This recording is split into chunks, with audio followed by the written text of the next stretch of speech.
नमस्कार दोस्तों, हमारे चैनल पर आपका बहुत बहुत स्वागत है। दोस्तों, आज हम भारतीय संविधान का एक महत्वपूर्ण टॉपिक संविधान की अनुसूचियाँ के बारे में चर्चा करने जा रहे हैं। तो दोस्तों शुरू करते हैं। जब हमारी संविधान का निर्माण हुआ तो हमारे संविधान में कुल 8 अनुसूचियाँ थी। ये इस प्रकार कह सकते हैं कि हमारे मूल संविधान में केवल 8 अनुसूचियाँ थी, लेकिन समय गुजरा, परिस्थितियाँ बदली और वर्तमान परिदृश्य की बात की जाएगी तो आज के समय 12 अनुसूचियाँ हैं। संविधान में कुल इसमें 12 अनुसूचियाँ मौजूद है। दोस्तों, ये कौन कौन सी अनुसूचियाँ हैं इस बारे में हम चर्चा करेंगे दोस्तों। तो दोस्तों, प्रथम अनुसूची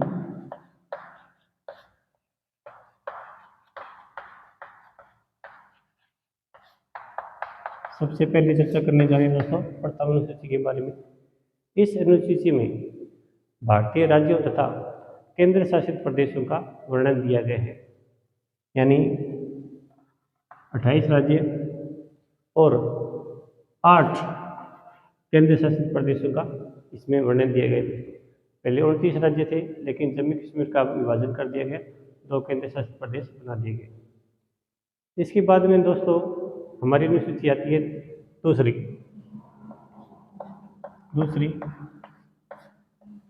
अनुसूची।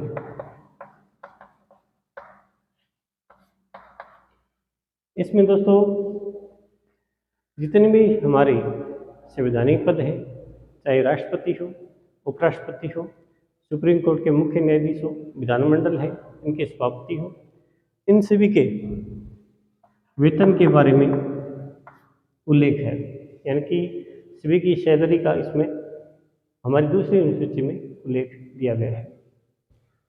इसके बाद में दोस्तों दूसरी के बाद में अनुसूची आती है तीसरी अनुसूची।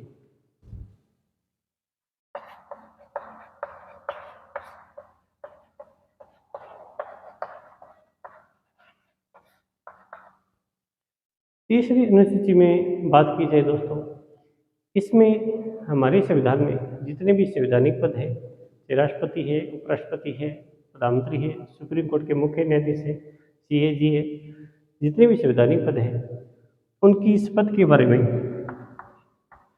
वर्णन दिया गया दोस्तों, यानी कि इसमें शपथ को शामिल किया गया दोस्तों। इसमें आप शॉर्ट ट्रिक से देख सकते हैं, ये 3 अक्षरों से बना है, स प थ 1 2 3 और तीसरी हमारी अनुसूची है। इस तरह से आप याद रख सकते हैं दोस्तों। इसके बाद में जो अनुसूची आती है वो आती है दोस्तों चौथी अनुसूची। हमने 3 कर ली है, इसके बाद में चौथी अनुसूची आएगी। चौथी अनुसूची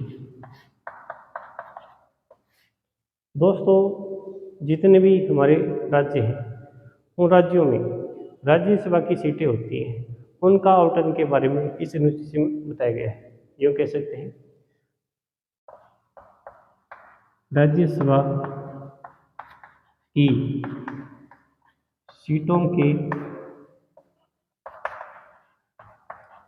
आवंटन के बारे में इसमें दिया गया है।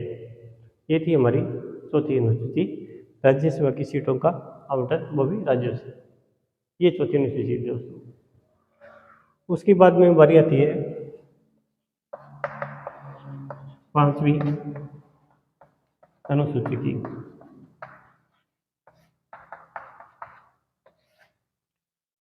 दोस्तों, इसमें जितने भी अनुसूचित क्षेत्र हैं या अनुसूचित जनजाति क्षेत्र हैं उनके विकास के बारे में वर्णन दिया गया है, यानी कि SC ST क्षेत्रों के विकास के बारे में वर्णन इसमें दिया गया है। ये थी हमारी दोस्तों 5वीं अनुसूची। उसके बाद में बारी आती है दोस्तों 6वीं अनुसूची की। 6वीं अनुसूची। छठवीं अनुसूची में दोस्तों असम, मेघालय, मिजोरम और त्रिपुरा के विकास क्षेत्रों के बारे में वर्णन किया गया है। असम, मेघालय, मिजोरम और त्रिपुरा के विकास क्षेत्रों के बारे में वर्णन किया गया है दोस्तों। इस तरह आप शॉर्ट ट्रिक्स याद कर सकते हैं। हमें मित्र, ए से असम, में से मेघालय, बी से मिजोरम और त्रै से त्रिपुरा। इस तरह से आप याद रख सकते हैं दोस्तों हमें मित्र से। इसके बाद में दोस्तों सातवीं अनुसूची आती है। सातवीं अनुसूची में 3 प्रकार की सूचियां आती है दोस्तों। संघ सूची, राज्य सूची और समवर्ती सूची। संघ सूची केंद्र सरकार इस बारे में कानून बनाती है दोस्तों, वह संघ सूची में शामिल होता है। राज्य सूची में जो कानून बनाता है वो राज्य बनाएगा, इसलिए वो राज्य सूची कहा जाता है। और वे विषय जिनके कानून केंद्र सरकार और राज्य सरकार दोनों बनाएगी वह सूची होगी दोस्तों समवर्ती सूची। संघ सूची, राज्य सूची, समवर्ती सूची। ये कौन सी अनुसूची में दोस्तों? सातवीं अनुसूची में। संघ में केंद्र कानून बनाएगा, राज्य सूची का राज्य कानून बनाएगा और समवर्ती में केंद्र और राज्य सरकारें दोनों कानून बना सकती है। ये थी हमारी सातवीं अनुसूची दोस्तों। उसके बाद में दोस्तों बात आती है, ये महत्वपूर्ण प्रश्न भी आता है कंपटीशन एग्जाम में, लगभग घूमता रहता है। ये है 8वीं अनुसूची। ये महत्वपूर्ण अनुसूची है दोस्तों। इस अनुसूची में यानी कि 8वीं अनुसूची में हमारे संविधान में जितनी भी भाषाओं को मान्यता प्राप्त है उसका वर्णन इसमें दिया है। तो 8वीं अनुसूची में संविधान में अभी तक 22 भाषाओं को मान्यता दी गई है। आपसे प्रश्न पूछा जाएगा दोस्तों, किस अनुसूची में भाषाओं को मान्यता दी गई है? 8वीं अनुसूची में भाषाओं को मान्यता दी गई है तथा इसमें कितनी भाषाएं शामिल है? तो भारतीय संविधान में 22 भाषा को अभी तक मान्यता दी गई है। ये थी हमारी दोस्तों 8वीं अनुसूची। 9वीं अनुसूची इसके बाद में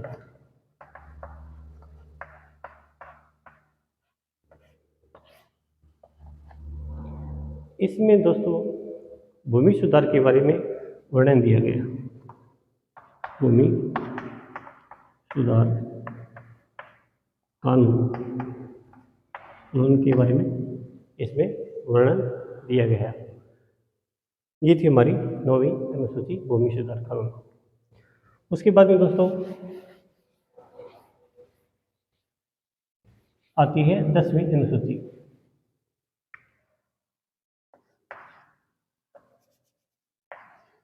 10वीं अनुसूची ये भी महत्वपूर्ण अनुसूची है दोस्तों। इसमें दल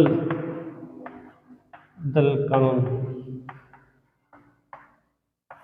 के बारे में वर्णन है, यानी कोई भी नेता किसी दूसरी पार्टी में जाना चाहता है उसे रोकने के लिए ये कानून लाया गया था, दल कानून। इसमें 10वीं अनुसूची में दिया गया है दोस्तों। उसके बाद में जो अनुसूची आती है दोस्तों 11वीं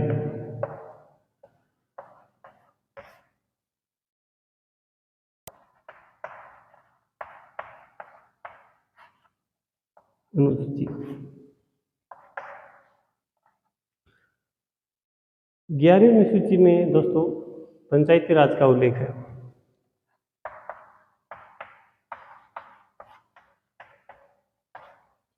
पंचायती राज का उल्लेख 11वीं अनुसूची में दोस्तों एक कानून बनता है 73वां संविधान संशोधन जो 1992 में पारित हुआ, उसके बाद में पंचायती राज कानून बना तथा लागू 1993 में हुआ। यह भाग 9 में है। पंचायती राज में कितने कौन से भाग में? भाग 9 में। और इसमें 29 विषय शामिल है दोस्तों, इसमें 29 विषय शामिल है। और 73वां संविधान संशोधन 1992 में बना था और लागू हुई 1993 में हुआ था दोस्तों। भाग 9 और 29 विषय, ये थी हमारी 11वीं अनुसूची पंचायती राज। उसके बाद में दोस्तों 12वीं अनुसूची जो आज की अंतिम अनुसूची है, हमने पढ़ा था 11वीं पंचायती राज, और इसमें शहरी निकाय,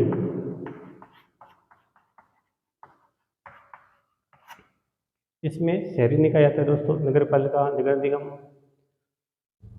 ये नगर पालिका, नगर निगम, नगर परिषद भी आती है दोस्तों। ये 12वीं अनुसूची में आता है। इसके लिए भी एक संशोधन हुआ था संविधान में, 74वां संविधान संशोधन 1992 जो 1993 को लागू हुआ था भाग जोड़ा गया 9 क तथा इसमें विषय की बात की जाए दोस्तों, इसमें 18 विषय शामिल है।